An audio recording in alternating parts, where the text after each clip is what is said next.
তোমাদের এই ছবিটা ডেমো করে দেখাচ্ছি কীভাবে শেডিং করতে হয়।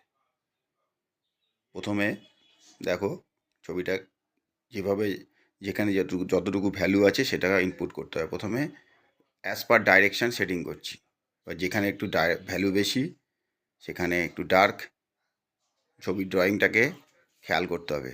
এবার ব্রাশ দিয়ে ব্লেন্ডিং করে দিচ্ছি, ভ্যালুটা ইনপুট করেছি, যে জায়গাটা ডার্ক বেশি সেই জায়গাটা ডার্ক দিয়ে।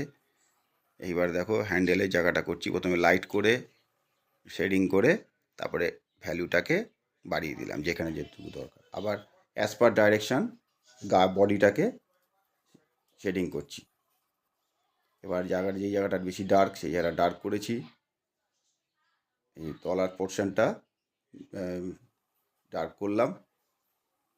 এবার হ্যান্ডেলের মুখটা যেই জায়গাটা বেশি ডার্ক সেই জায়গাটা ডার্ক করলাম এবং হাইলাইট দিলাম। দেখো ড্রয়িংটা কেমন লাগে।